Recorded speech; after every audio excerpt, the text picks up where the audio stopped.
మీనరాశి, ముందుగా మన ప్రేక్షకులందరికీ కూడా ఈ విశ్వావసునామ సంవత్సరం ఉగాది 2025 సంవత్సరంలో శుభాకాంక్షలు తెలియజేస్తున్నాను.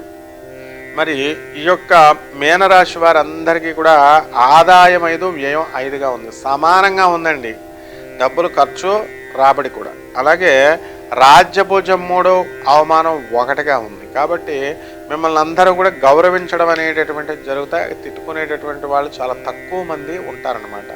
విపరీతంగా కష్టపడతారు. ఈ మీనరాశి వాళ్ళకి జన్మములో మరి మనకి శని వస్తున్నాడు. నిద్ర ఎక్కువ పోతారు, బద్ధకం ఎక్కువ వెళ్ళిపోతుంది, అలసత్వం పెరిగిపోతుంది.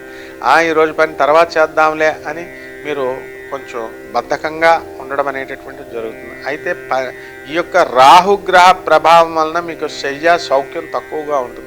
భార్యాభర్తలు ఇద్దరూ కూడా వేరే వేరే ఊర్లలో ఉండడము, పడక సౌఖ్యం తక్కువగా ఉంటుందన్నమాట. వేరే ఊర్లలో ఉండడము ఇలాంటివన్నీ కూడా జరుగుతాయి. కాబట్టి కొంతమంది ఏలినాటి శని జరుగుతోంది. కాబట్టి ఈ యొక్క మీనరాశి వారికి మరి భార్యాభర్తల మధ్య మనస్పర్ధలు రావడానికి కూడా అవకాశాలు ఉన్నాయి. అలాంటి రాకుండా చూసుకోవాల్సిన బాధ్యత మీదనమాట. కాబట్టి జాగ్రత్తగా అనవసరమైన డిస్కషన్స్ పెట్టుకోకండి. అలాగే ఈ యొక్క మీనరాశి వారికి చక్కగా సప్తమ కేతువు మీకు ఇస్తున్నాడు. భార్య భర్తల మధ్య మీకు అంతా కూడా ఈ యొక్క షష్టమ కేతువు. అందువలన విదేశాలకు సంబంధించి మీరంతా కూడా అనుకున్నది సాధించడానికి అవకాశాలు మీకు ఉన్నాయన్నమాట. అంటే ఎక్స్పోర్ట్స్ ఇంపోర్ట్స్ బిజినెస్ల్లో మీరు రాణిస్తారు.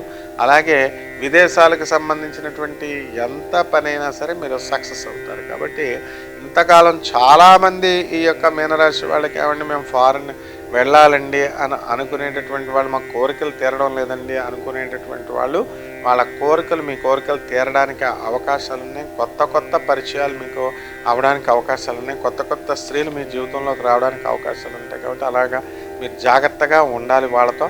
ఈ విధంగా ఈ యొక్క మీనరాశి రైతులు కనుక తీసుకున్నట్లయితే పంట మంచిగా పండించినప్పటికీ కూడా మీకు సరిగ్గా దాన్ని ఇచ్చేసుకోవడం రాదు మీకు. అందువలన జాగ్రత్తగా మీరు చూసుకోవాలా. అధికమైనటువంటి కమిషన్ ఏజెంట్స్ మధ్యలో మీ దగ్గర ఉన్న మీరు పండించినటువంటి పంటను లాక్కుపోయి వాళ్ళు లబ్ధి పొందడానికి అవకాశాలు ఉంటాయి. కాబట్టి ఈ రకంగా మీరు జాగ్రత్తగా చూసుకోండి.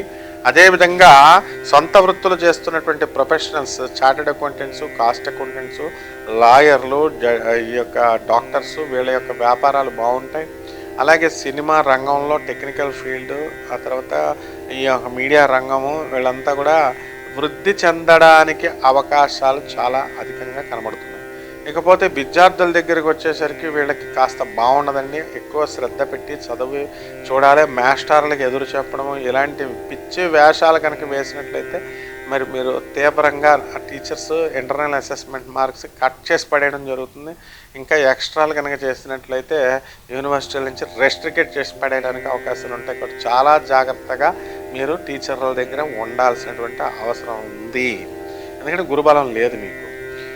అదేవిధంగా ఈ యొక్క మీనరాశి వాళ్ళు వివాహాలు కానటువంటి వాళ్ళకి వివాహాలు కుదురుతాయి, అక్కడ పెడతారు. అదేవిధంగా మీకు ఉద్యోగాల కోసం వెళుతున్నటువంటి వాళ్ళంతా కూడా ఉద్యోగాలు రావు. కానీ మీకు గవర్నమెంట్ ఉద్యోగాలు అవన్నీ కూడా ఇంకా కొంచెం టైం పడుతుంది. అయినా సరే నిరాశ పడకుండా జాగ్రత్తగా ముందుకు వెళ్ళండి. అయితే ఆశను మాత్రం వదలకుండా మీరు రిపీటెడ్గా మీరు ప్రయత్నించడం అనేటటువంటివి జరుగుతాయి. ఇంకా అత్తగారులు, ఆడపడుచులు, ఇలాంటి వాళ్ళ బాధలతో సతమతమవుతున్నటువంటి ఆడవాళ్ళందరికీ కూడా ఇంకా కాస్త కాలం ఉంటుందమ్మా. మీకు మనశ్శాంతి ఉండదు. అటు ఈ యొక్క మీనరాశి వాళ్ళు అటు తల్లికి చెప్పలేక, ఇటు భార్యకి చెప్పలేక పిచ్చోళ్ళు అయిపోతారనమాట సతమతం అవడానికి. అలాగే దానివలన కాస్త నోటికి సంబంధించినటువంటి దుర్వ్యసనాలు నేర్చుకోవడానికి అవకాశాలు ఉంటాయి. ఈ రకంగా చేసేటటువంటి ఈ వ్యాపారాలు అవనివ్వండి, ఈ చేష్టలు అవనివ్వండి, ఈ ఆటలు అవనివ్వండి, వీటి వల్ల భార్య భర్తల మధ్య కాస్త మనస్పర్ధలు రావడం, కాస్త దూరంగా ఎడముఖంగా పెడముఖంగా ఉండడం అనేటటువంటివి జరుగుతాయి. కాబట్టి ఈ విషయాల్లో చాలా జాగ్రత్తగా తీసుకోవాల్సినటువంటి అవసరం ఉంది. ఇక పరిహారాల దగ్గరికి వచ్చేసరికి ఏలినాటి శని జరుగుతుందండి అన్న శని జపం చేసుకోండి, శని స్తోత్రాలు చదవండి, శనికి కిలోంపావు నల్ల నువ్వుల్ని నల్లని వస్త్రాల నుంచి పేద బ్రాహ్మణులకి శనివారం నాడు ఉదయం 8 గంటలకి దానం చేసుకోండి. దశ మహావిద్యల్లో ఒకటైనటువంటి మహాకాళి అమ్మవారి యొక్క హోమాన్ని మీ ఇళ్లలో జరిపించుకోవడం ద్వారా బ్రహ్మాండంగా ఉంటుంది. శుభమస్తు.